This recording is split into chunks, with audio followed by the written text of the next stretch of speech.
Yes, exec on demand. Essentially, this was something that we started back in 2014, and we actually called it exec on deck at the time. And the reason being, this was a really good program for advocacy, for sales, and for executives. But the reason we needed this is some people joke that I have the only EBC in a cornfield out in O'Fallon, Missouri.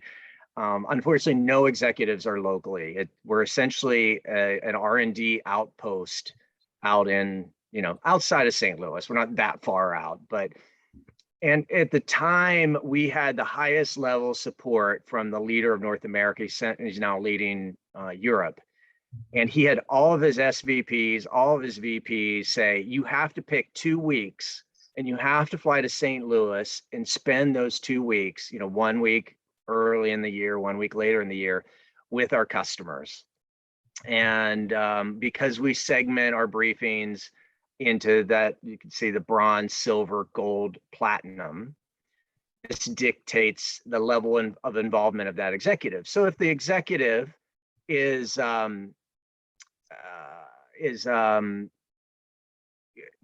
busy, let's say, they just have a lot of work to do, we have a room, we put their name on an office, and we kind of figure out where the executive should spend time. But oftentimes, if it's a bronze, they're going to be spending, maybe shake hands, welcome, glad that you're here, all the way up to the platinum level. They may spend an entire day with the customer. So that was definitely a win-win. Of course, we've got 3 years later through the pandemic, we have had to modify it because we weren't having the in-person visits. So we call it exec on demand now.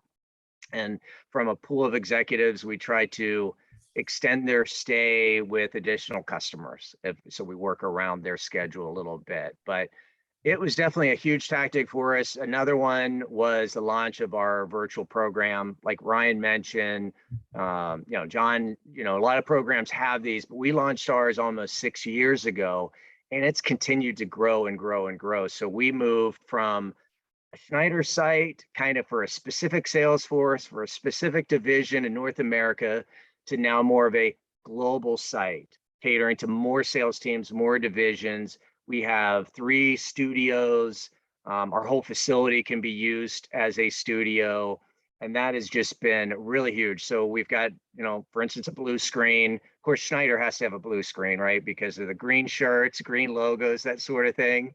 But our executives, they see that studio and they're like, whoa, and they see there's a full-time producer, and they come away impressed and they tell other executives. It's a great advocacy.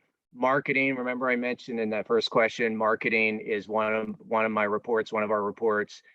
They fully funded the studio before the pandemic, so we were ready to go. And quickly, the third one I wanted to mention was metrics, KPIs. If you can get sales leadership to have a dashboard and they have an EBC section that keeps track of their sales teams, how they're doing and so forth, we found that to be a very easy win, but an incredible amount of mind share, right? You get people calling me and what's going on with this team and so forth.